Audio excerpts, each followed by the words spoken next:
welcome to our talk here with Dr. Rashmi. We're going to speak about how to prevent cancer and how to support people who may have already had cancer and are looking to make sure that it doesn't reoccur or are looking for support.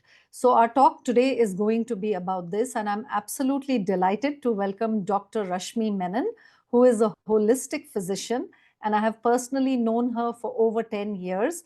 And she has mentored me, helped me, and I've learned so much from everything that she has to teach and from her own experience as a physician, as a doctor, and somebody who's been living this lifestyle. And specifically today, we are going to focus on cancer, which we know that is just seeming to be exploding.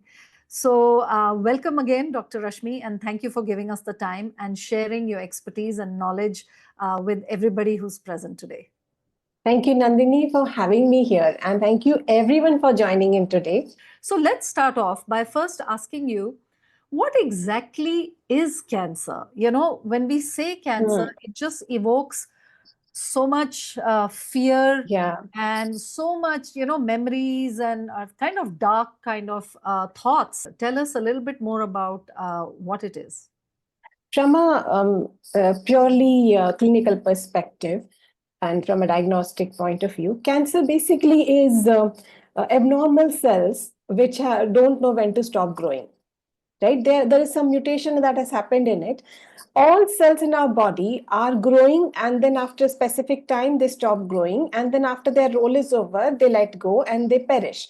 That is how life is, and some other cell replaces it. But in cases of cancer, what happens is that coding that they are born with, each cell has a coding in what form it is to be, reproduced. That is altered, and they don't know when to stop growing, and they keep on growing, and then one of these cells which has grown starts traveling to some other place and starts growing there as well. And these are not healthy cells, and they are in the wrong place and they don't know when to stop growing. This is basically what is cancer. So when it happens in the breast area, we call it breast cancer. When it happens in the lymph nodes and it affects the blood cells, we call it blood cancer. So various parts where it happens. Basically, the process is very, very similar.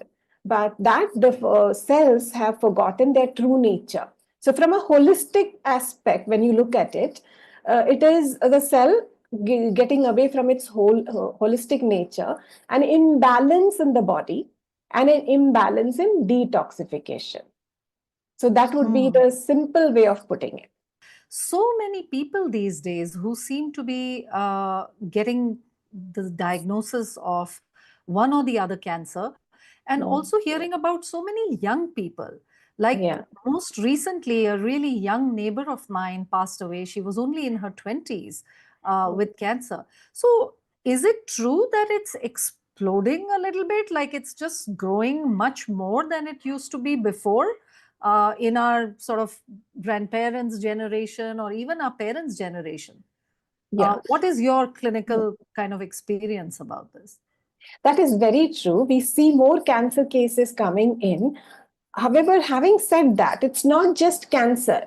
It's all diseases which have started exploding, especially diseases which are lifestyle diseases. Cancer, yes, because it comes into the view more because of the fear and everything associated with it. The idea is that our lifestyle is causing it, and the lifestyle has changed so much in the last 2 generations, and it has changed in a rapid pace, because of which our bodies are not able to catch up with this rapid change, because we are all biological organisms and we take time to adapt, to change, to evolve. So right now the bodies have been pushed into a structure which it is not known to it. It's not aligned to its nature. That is one of the reasons. So if you look at it recently, just you have to just look at, most of you are coming from the cities, right? I can see in the chat. So just look out of your window. What do you see? Right? There's a lot of haze around, no matter which city you are in. This is one of the causes. Second, what are we eating today? people who are around our age. I'm 50 now. So when we were younger, we didn't have so much of wrong food available for us, right? What we call as junk food these days. We call it junk food, but still we eat it, you know. So that's another big, big reason. And then, of course, the medical interventions that have happened recently. So, lot of stuff which the body is not inclined to and which we have normalized. We feel that it is okay. I wanted to ask you, which are the most common cancers that people are coming in with that we should Yeah. be aware of as people who maybe want to prevent it or want to prevent a relapse? So, what are the most common ones? When it comes to females, of course, breast cancer is number one, and then comes the ovarian cancer. And among males, prostate cancer. So, if you look at it, the hormonal cancers are one which are really on the high right now. Then, next in line is the lung cancer and the liver. Lung cancer naturally because there's a lot of pollution around, you know, and then on the next we get a lot of blood cancer patients as well. However, the hormonal cancers top the list currently. So, what Yeah. is it that is causing this to explode, and relatively younger people and middle aged Hmm. people who are being diagnosed with this? Yeah.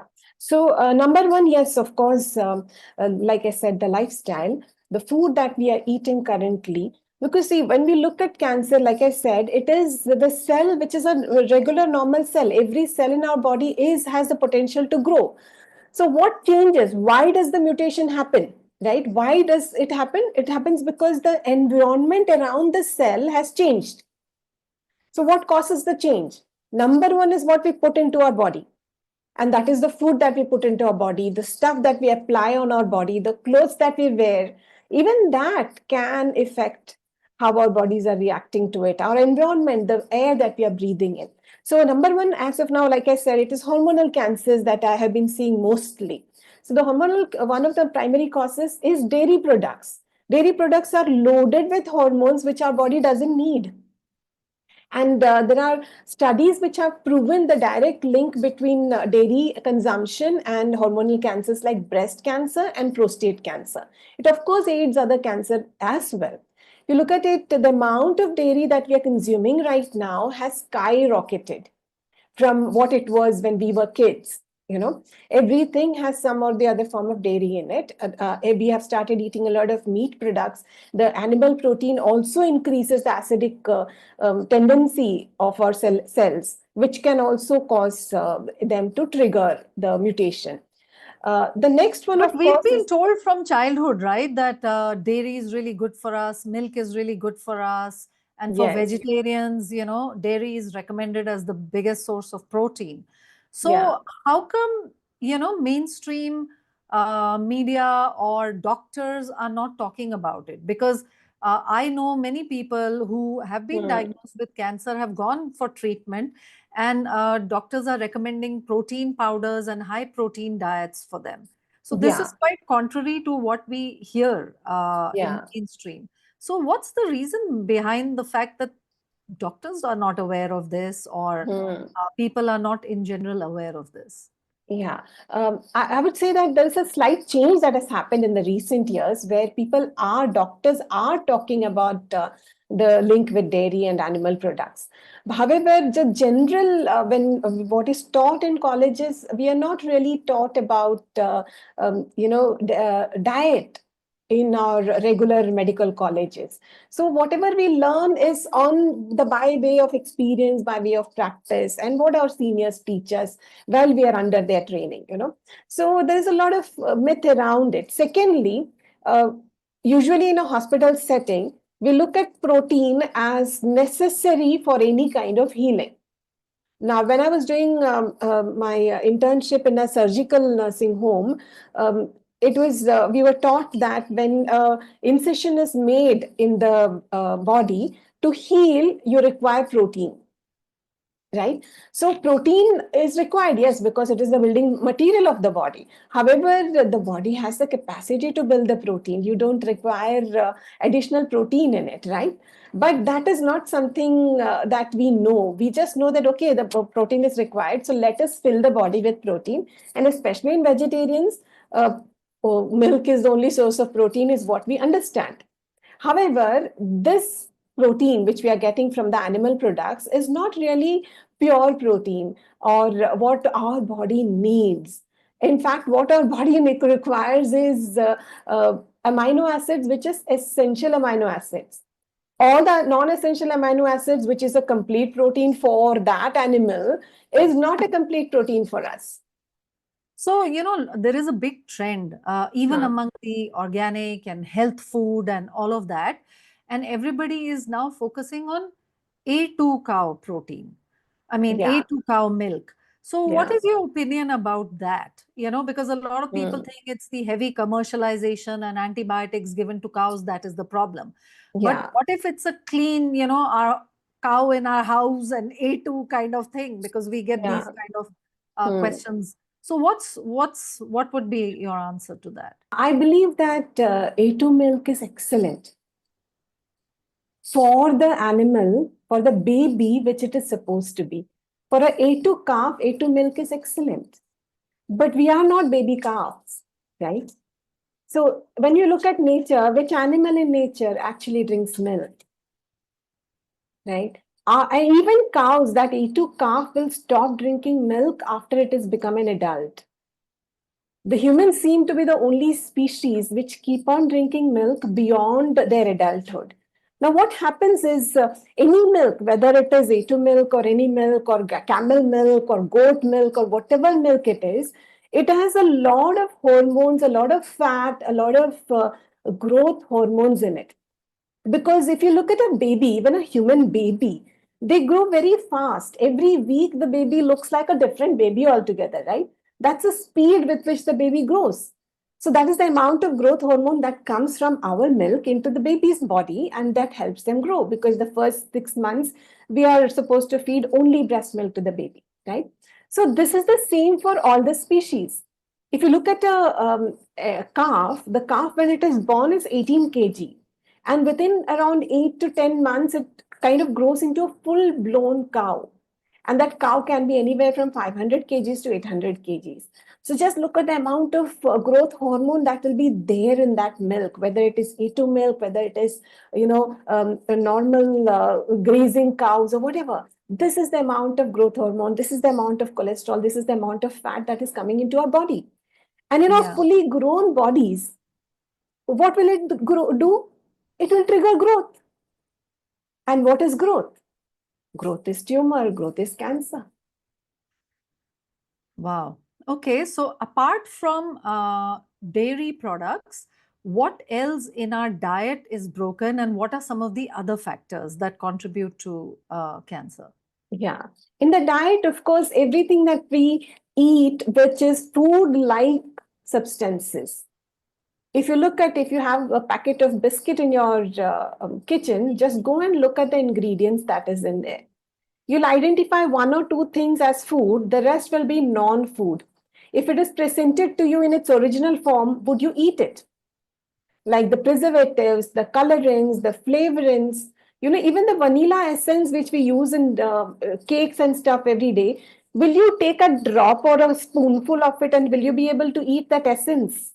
I'm not talking about the extract or the powder. You know, you cannot because it is a chemical. Now, when you put chemical, which is not food, which your body doesn't know how to process inside your body, you're creating a trigger, you're creating a stress at the cellular level. So anything which is not food, which you cannot identify as food, that has also gone through the roof these days. You know, Mm, we used yeah. to, when we were children, our parents wouldn't eat biscuits so much. Biscuits was something that was an occasional treat and only reserved for kids. Chocolates they wouldn't eat. But my generation is eating chocolates along with their children, sometimes more than their children. So, Yeah. and And that's just getting cakes worse. and Yes. nachos and chips and, all this Yeah. stuff, that is Yeah. available in supermarkets, which is, Yeah. yeah, which is Even, all even, manufactured, chemical, yes, artificial kind of food and I think children are consuming such high quantities of so that. much. Yeah. And even Because, inside our homes, we yeah, open packets of Maggie, we open sauce bottles, we open all kinds of junk. We bring in Yeah. cheese, we bring in so many things, and then we just put a meal together rather than buying the fresh vegetables and Hmm. getting the lentils, the grains, whatever it might be. So We we have are become, using. we consider ourselves as educated and intelligent, and we are literate. Where are we using the literacy for? Can we just read the labels and identify whether this is actual food, or just we have outsourced it and said that, okay, somebody has approved it as food, we don't need to do anything. But then when we do that, it is our body. No, you cannot outsource our body, right? That we have to do it ourselves. So might as well use our education to good effect, to heal ourselves, to ensure that nothing is happening to inside our body. Even the food that we consider as normal food, which is home cooked food, even that, the way we are eating today has changed from the way we were eating before, because our lifestyle has changed, our energy requirement has changed. We are not doing the heavy work that we were doing before, but the way we are eating, even if it is comparatively clean food, that has increased. So that is a load on our body. So Yeah. everything put together is what is causing this. And the other major factor is stress. You know, Mm. we used to live in the wild where we were in a state of survival. Right now, human beings don't have to be in that state of survival. We are in a state of abundance currently. However, we still function from that state of survival. So today, when there is a office deadline that happens, we still act with the same mindset as though there is a lion coming to attack us. And these deadlines keep on happening even on a daily basis. So this stress takes out a lot of stress hormones. It tightens the space between ourselves. When we talk about the five elements, the akasha, the space element, is a big element which helps in curing, in healing. Now, when the cells are so tight, it's like, if you're traveling in a Mumbai local train, you travel, say, 1 hour, half an hour, or something, and you can see that your nature is changing when you're in that tight space. The others are not allowing your hands to move, legs to move, and a little thing can irritate you. You're not your true nature. This is the state that our cells are in 24/7, and slowly they forget their true nature, and naturally this triggers either cancer or autoimmune disease.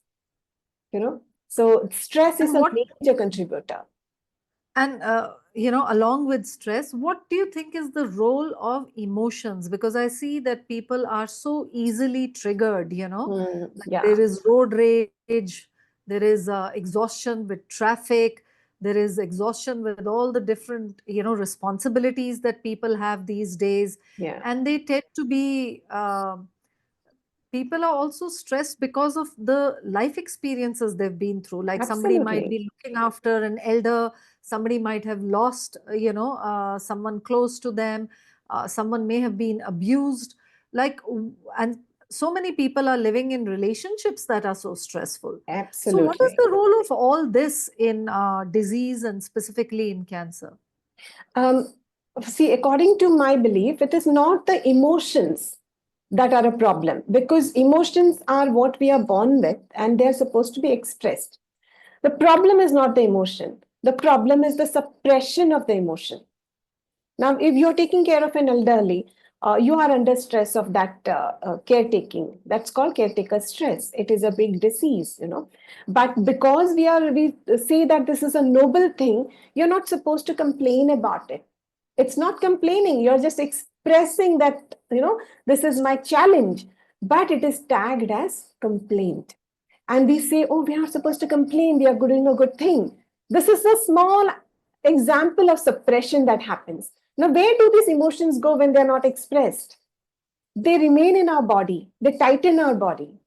And just imagine that you're born to a family, a mother and father, who is like a volcano waiting to explode because they have suppressed their emotions over a long time. And there's this small child, innocent child, come into their life whom they are supposed to take care of. And Mhm. they don't know how, because they themselves don't know how to manage their emotions. And this child is then at high risk of having autoimmune disease and cancer, simply because they have not, right from the birth, they have been told they have to suppress, they have to walk on eggshells. And these things can be healed the moment they start talking about it. It's natural, yes, it was not completely the parents' fault, but their behavior hurt you. Can we talk about it rather than saying that, oh, my parents are God, I shouldn't talk about them? I shouldn't talk about what happened during my childhood, family, prestige, image. All of this stop us from expressing, and that leads to suppressing. And suppression is one of the major causes of autoimmune disease and cancer. So now the next thing that that I would love for you to share is some examples of the people that you have helped.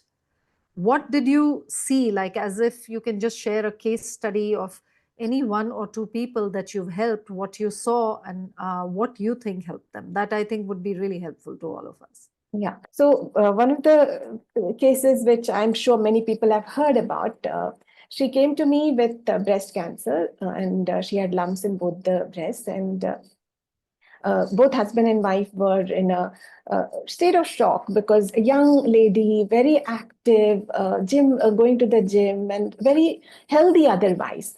This becomes, and a mother with small children, it becomes, and her doctors told her that she is like 45 days to live. That is very shocking, and I don't know why they said that, because it's unethical also to speak something like that to a young person, but that put them in a state of shock, and they came to me for diet advice.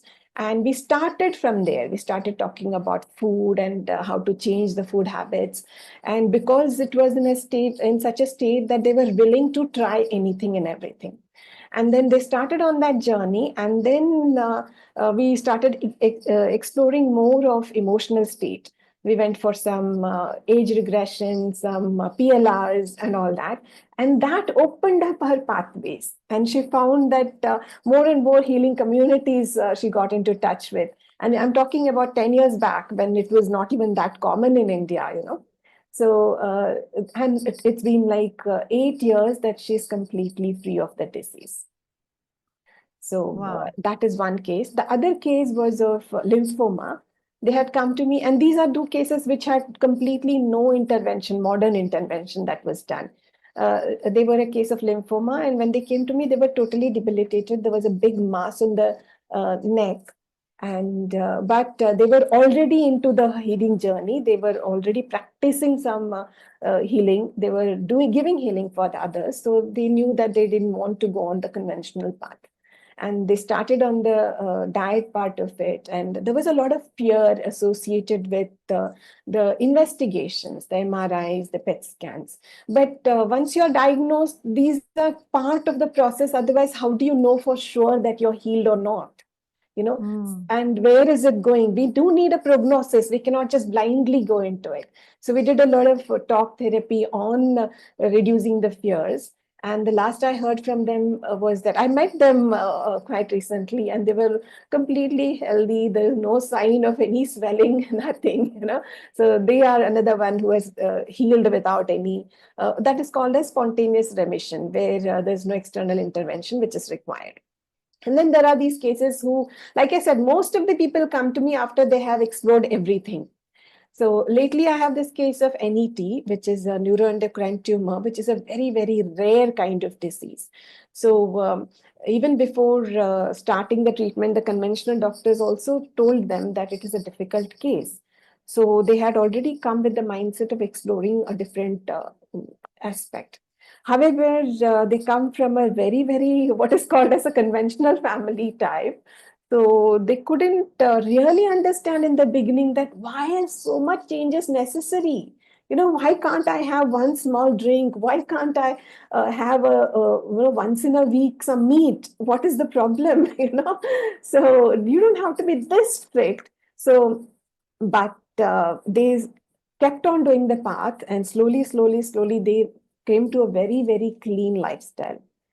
And today, their reports, it's been 2 years. So compared to what was expected of them, Today, the reports are not completely normal because it's a very, very slow disease, but it is very stabilized. And they are living 100% normal life, doing whatever they used to do, going to the office, driving, having vacations, everything, which was not expected when the first diagnosis came in.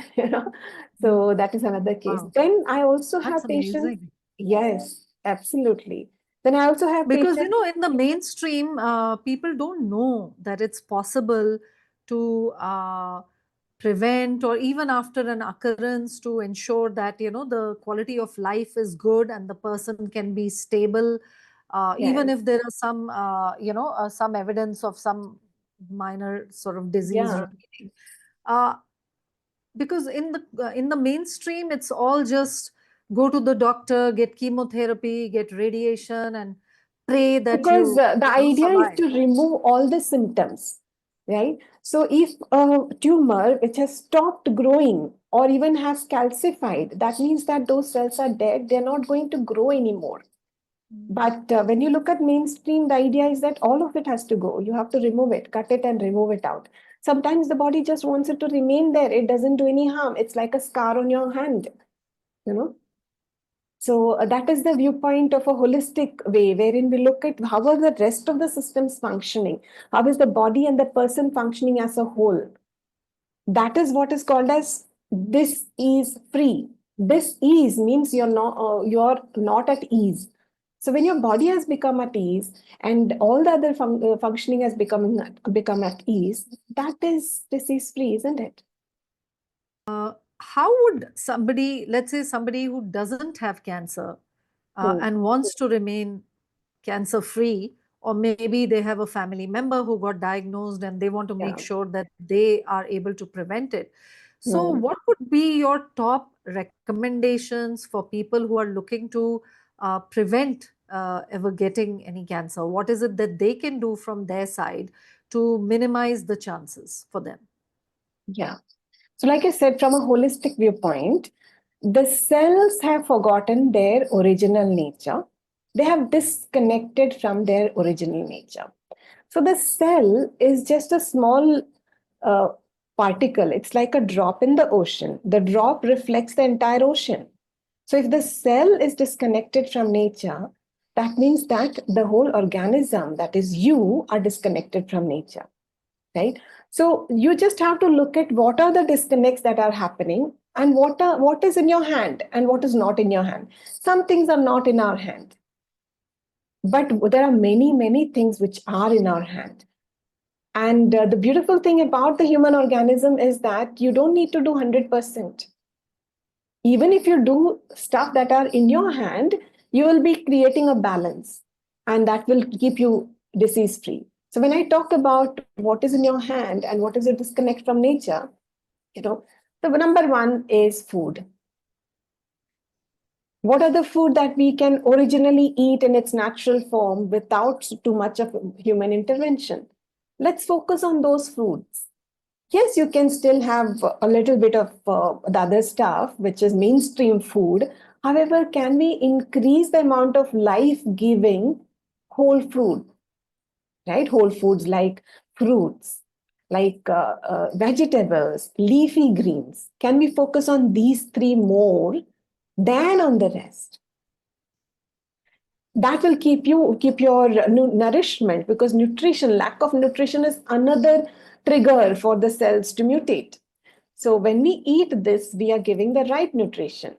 And if we start going away from it, we eat a lot of fried food, a lot of biscuits, and a lot of preservatives and stuff like that, we become nutrition deficient. And then we start adding stuff like supplements into it.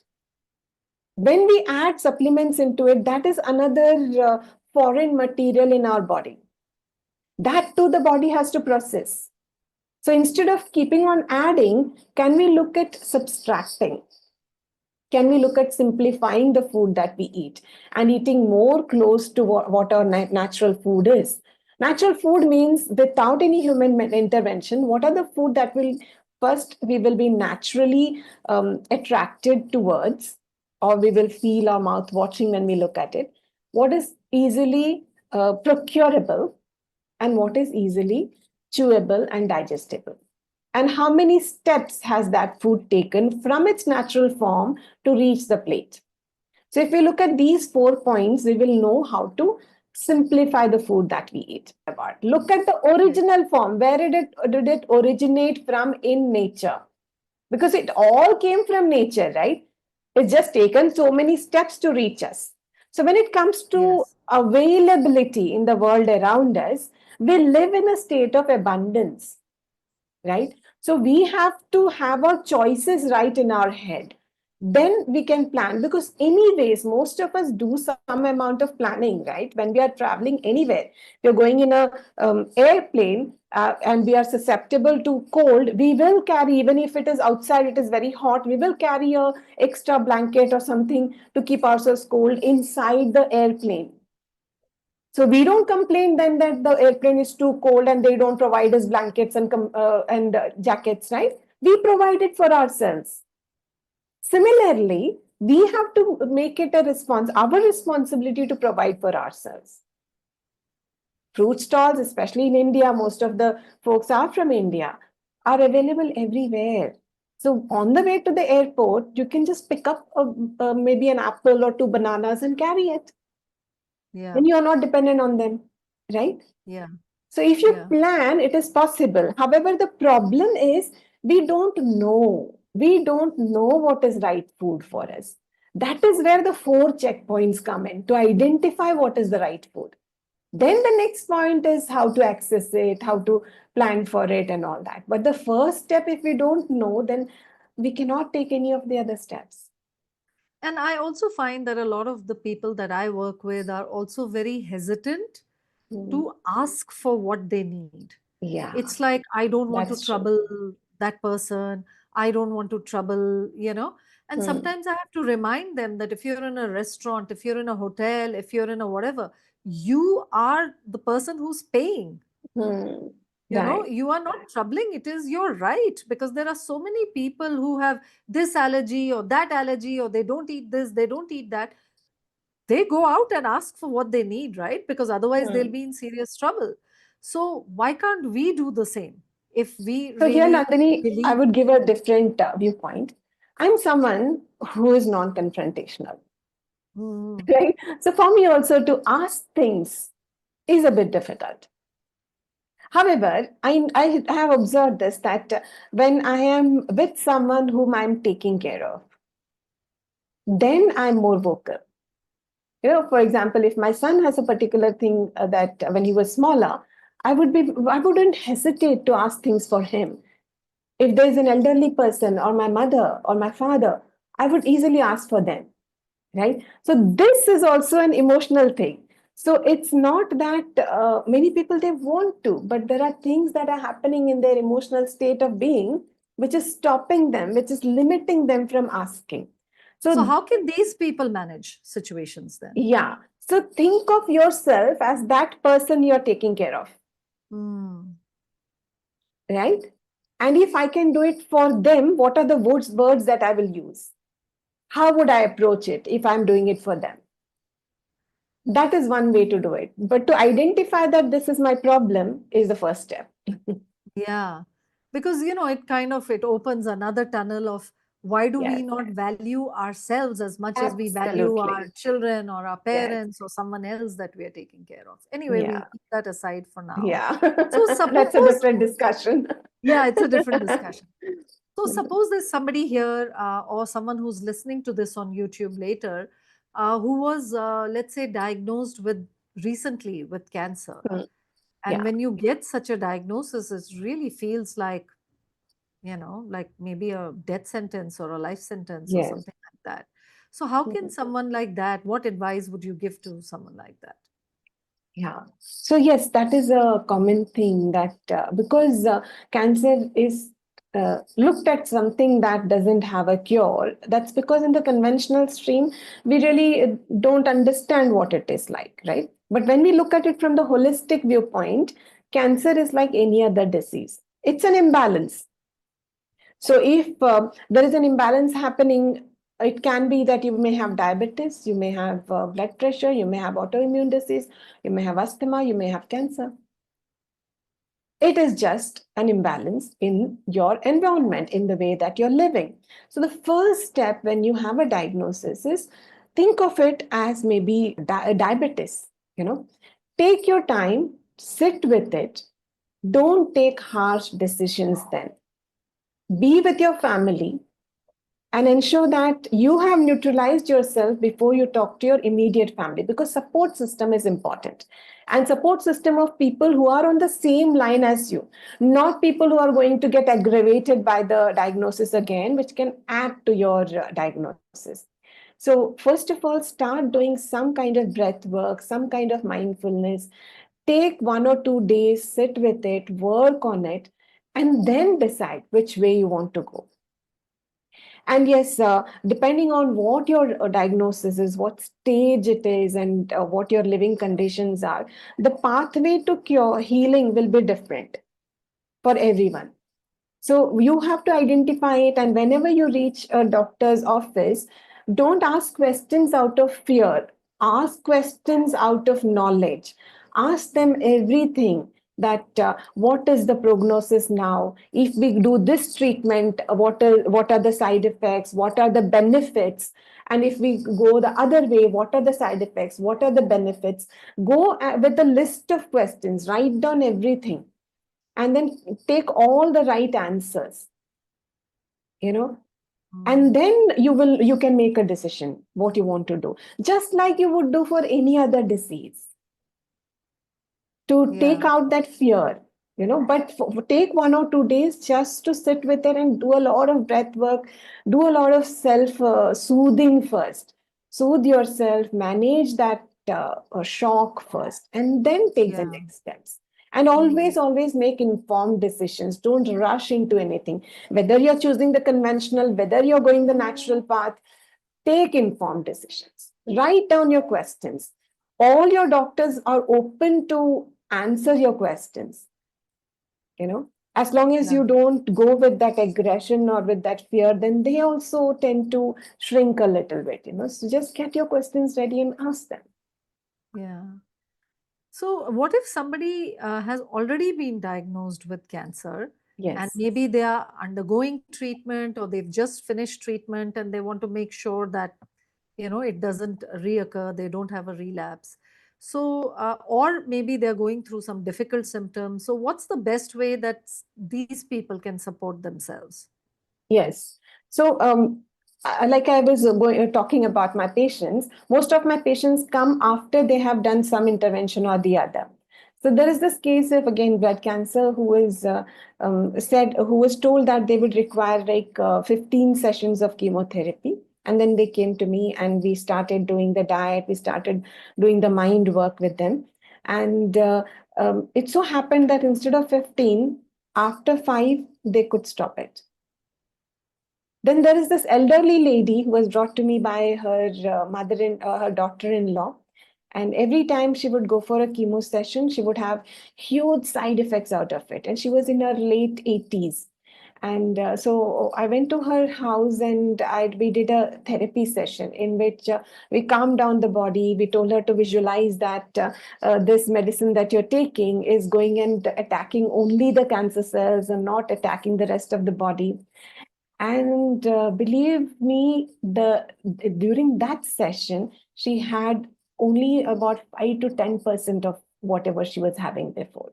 The mind is a big, big thing. So calming down your mind is very, very important. And plus, nourishing your body with the right food.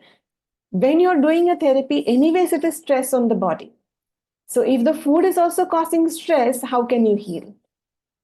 So when you clean up your diet, even though it might go a little bit different from what your oncologist is telling you, they may tell you to eat extra protein, start on eggs, but that is going to make your body even more heavier, because that is the reason why it started, right? So cleaning up ensures that you suffer from lesser side effects. And also, you need lesser treatments and therapies, and the recurrence levels also go down. Okay, wow. So, can you recommend any books or teachers or how people can research, about diet, about Yeah, mental stress, all these different things? Can you recommend a few yeah. things that So people can look up? specific to cancer, there is this book called Cured by Dr. Jeff Rediger, which I have been recently introduced to. And they talk a lot about how slowing down, how changing your perspective. And this is a allopathic doctor who has seen these cases, and that's what started him on this journey of exploring how are these spontaneous remissions happening, So this is a beautiful book which explores all aspects of how to heal by Dr. Jeff Rediger, because there are other books called Cured as well. And then Can there's this you just book, spell the name? Jeffrediger.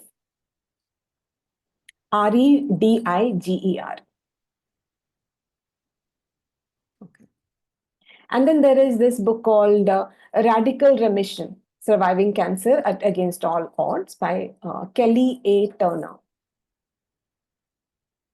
And of Okay. course, most people would know there's this book by Chris Wark called Chris Beats Cancer. Yeah, and Chris Beats Cancer is, I follow him on, social media, so he's available there. Yeah. But the book is even more because it is very structured and you can get more information when you read the book. So the book is called what? Chris Beats Cancer, Chris a Beats Cancer. comprehensive plan for healing naturally. Okay. And then, if you're looking at how cleaning up your diet will help, then there is this book called Mucusless Diet Healing System Hmm. by By Arnold Arnold. Ehret. This one. Yeah, yeah. That's a beautiful book. Yeah. Yes, I highly Both recommend cured reading and that. mucusless diet is also available on Audible for those who find it difficult to sit and read. So that's there. And then when you want to look at how the emotions cause diseases and how to handle that, then there is the master, Dr. Gabor Mate, with his book, When the Body Says No, Yeah, The Cost of Hidden Stress. yeah, definitely. A seminal But book for me yes. by Dr. Gabor Mate. Yeah. Of course, the myth of normal is even talks about a higher level of this, but when it comes Yeah. to cancer, this book is good. Yeah, and I think even the China study goes into a China lot of study, detail yes, because it's actually a book based on very extensive research that was done by PhD researchers yeah, into the link between meat and dairy products and refined food, and they give you like direct links between that mm, and how cancer progresses. So that's another book. yeah. That was done in the 80s, but today China has also become as bad. Yeah, of course. Now, yeah, everything is, there's a lot Mm, of dairy in China now. At that time, yeah, there wasn't mm, that much. It was just beginning to come in, which is yeah, why they were able to do samples of people who were not taking it mm, and people who yeah. started taking it, you know. How, like, if someone wanted to work with you, what can Mm. they expect? Like, what does it look like to work with you if someone let's say they have had cancer and they want to make sure that it doesn't reoccur. Let's just take a situation like that. How could Mm, they work yeah. with you? The way it goes is like this. I look at how your prognosis is, how your diagnosis, prognosis is, and what your living conditions are currently, and what your mental status is. And accordingly, even if two people come to me with the same diagnosis, the treatment protocols may differ because some people may require to go more cleaner on the diet part, some people may need more intervention on the mind part, and some people may need even homeopathic intervention or even conventional intervention. So it all depends on where you are at, especially in because of the recent intervention, medical intervention that we have had. I can see that many recurrences have started happening, even in people who have been otherwise leading healthier lives. Like one of the cases that just somebody had noted in the chat, within a month, the cancer goes from stage 1 to stage 4, something which has been termed as turbo cancer. So in such cases, sometimes only doing natural path might not help, because the rapid pace in which it is progressing, it has to be stopped, you know. So then we might have to look at working in conjunction with the conventional medical system. In some cases, not in all cases. It all depends on case to case.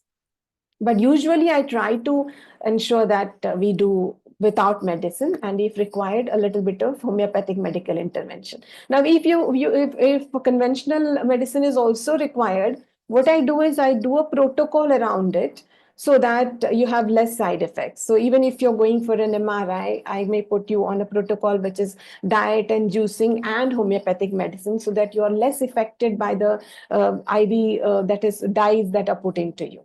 So that is the way I work. So it all depends on person to person.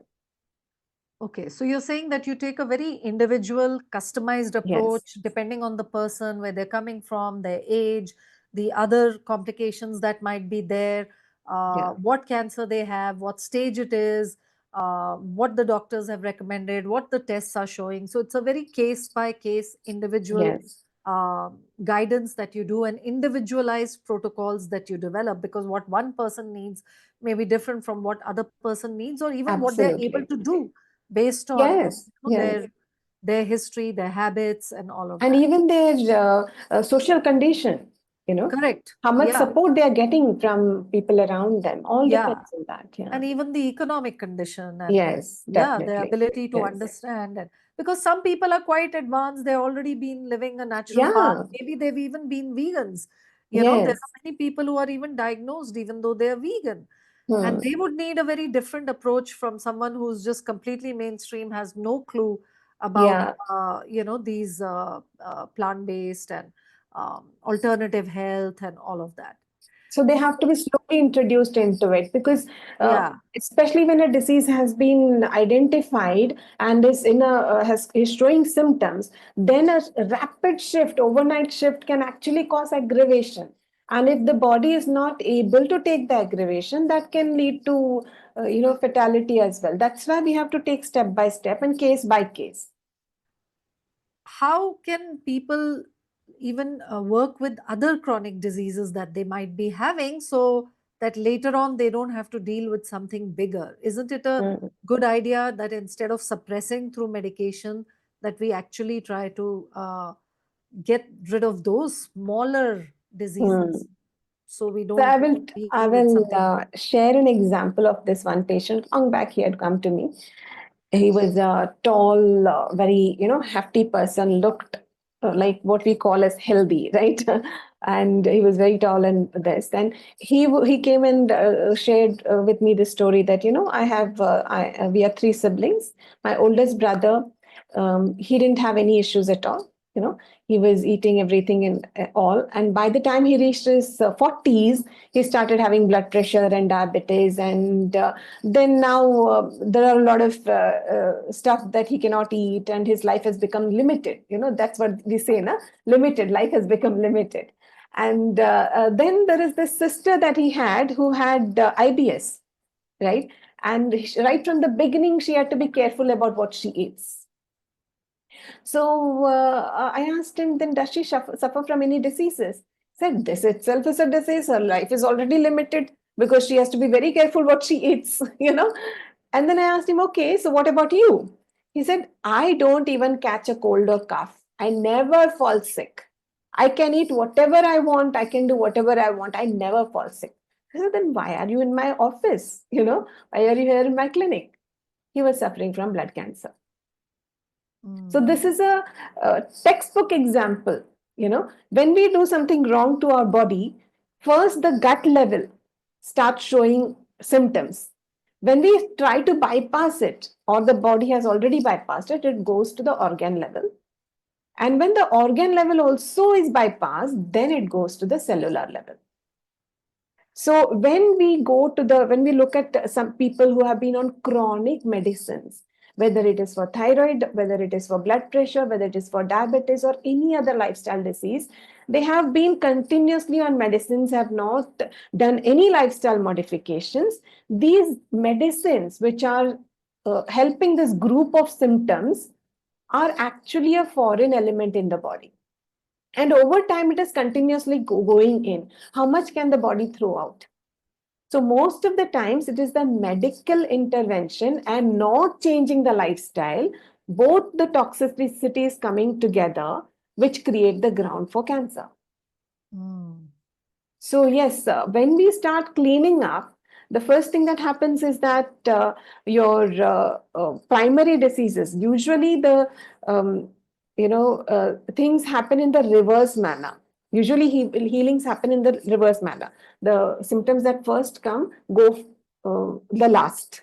You know, but when it comes to lifestyle diseases and medicinal intervention, we have to first start looking at what are the parameters of the diabetes, what are the parameters of the thyroid and of the blood pressure. And if they are going down, we have to start reducing the medicines.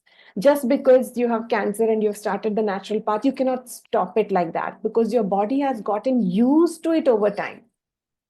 So we have to look at the parameters and start reducing. And then chances are that there have been cases which have come to me which were having a lot of diabetes and everything and not yet come to me. They had the diagnosis of cancer and they had to stop their blood pressure and sugar medicines because the cancer itself ensured that the rest of the body became normal. Mm. You know, so that Interesting. can happen spontaneously, but we also, if it has not happened, we have to manage all of it. Mm. And reducing the medicines is important because the conventional stream will tell you that if your blood sugar is going low, rather than reducing medicine, take some pill. If your blood pressure is going low, take some salt. No, that is not what it is. You have to look at what is the pattern. Is it continuously going low? Then it is the time to reduce the medicines, Yeah. not to put in sugar or salt. Great.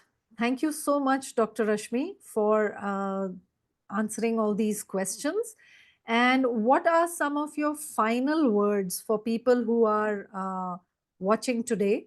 What would you like to share with them? So I do believe that mental well-being is top priority right now because it is when our mind is disturbed that we are confused about everything and anything and we take all the wrong turns in our life. Because I've seen that even when we know what is the right food to eat, that we are supposed to exercise, there are times that we are not able to. So prioritize your mental well-being before everything and then learn because finally it is your body. Whatever I am saying, whatever any other doctor is saying, you have to correlate with, experience it yourself and be true to what your body is telling you.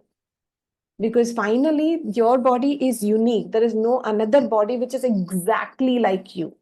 So you have to be very, very connected to your body. For that, you will need to slow down. You will need to simplify your life. Any animal who gets sick, you'll see them not eating and going into a corner and resting. But we human, what we do, we are continuously running the rat race because of which we don't take a rest. Even when we have something like cancer, we want to make sure that we are living our normal life. No, it is a big ask. Your body is asking you to take a step back, reevaluate. You know, that is what your body is telling you. It's not a punishment. It is actually your body being your best friend, telling you, take a step back, look at yourself, enjoy your life. Right now, you're not enjoying it. You're doing something with your mind which is not making you enjoy your life. Focus on that. Yeah, I always say that chronic illness or such kind of diagnoses is actually a tap on the head from the universe saying, this is not what I designed you for. This is not what I created you for. You're Yeah. off the path. And that's why we see that in a lot of natural and holistic healing, some of the results can be so positive and so quick, like sometimes even quicker than what medications can do for you. Yes, And not only absolutely. are they quick, they are long lasting. And the person starts to, once they start to feel better in their body, even emotionally, they start to feel a lot calmer and feel more connected with themselves and connected with others, and they slow down, they take a look at where they are, where their life is going. So, I mean, you have been also helping people with this for such a long time, and I have been as well. And I can say it's one of the greatest joys to see people, what I call self heal, Mm. because it's the body that is doing the healing when the conditions are corrected for it to be able to thrive and run on the actual fuel it's designed to have more connection with nature, more sunshine, more hydration, more alkalizing food, more fiber, as well as emotional calm, more connectedness within. So it has been such a joy for me to see hundreds of people, getting better within a matter of, with some of the chronic diseases like diabetes and high blood pressure, obesity, PCOD, these kinds of migraines, these kinds of things. Within days or weeks, once people start implementing these, is just a matter of how much can you implement. It's Mm. not a matter of what is the success rate of this, it's a matter of Yeah. what is your success rate in implementation. And you will know the success rate in your own body. You don't have Mm. to ask us, what our success rate is, because the human body, which has, which was created and has brought you here and has kept you alive so far, is capable of a lot of things which we underestimate. It's not just a physical thing, it's a marvel what we are in possession of. Doctors have to study one part for 5 years, 7 years, and do super specializations and so on, and everything is running in our body automatically on its own without any sort of guidance from our side. And so we have to respect that and be in awe of it, and Yeah, treat it with the I think a lot of humility, and take care of absolutely. what we have been given, which we are just taking for granted right now. Yeah. Yeah. So I do have a few some patients who have completely changed their life, as in they have shifted careers, and that has been so healing for them. Some of them have become health trainers and health coaches. Some have given up their corporate land and become corporate life and started farming. Some have started exploring the artistic path uh, from the rat race because they have realized that this was what was missing. While for some, changing the way they look at their career. Yeah, So, yes, it is hugely life changing when you walk this path. yeah, And that will come with dropping the ego and letting it flow. What has to come will come through you if you connect with your body and allow your body to talk, allow it to yeah. speak. Wonderful. Thank you so much, Dr. Rashmi. And you have put your details already, and those of you watching as a recording, you'll find it in the show notes. And I also conduct masterclasses, free masterclasses every Tuesday almost. And if any of you would like to sign up for that, I've dropped the link and I'm going to put it in the show notes as well. So thank you so much. It was a pleasure, Nandini, as always.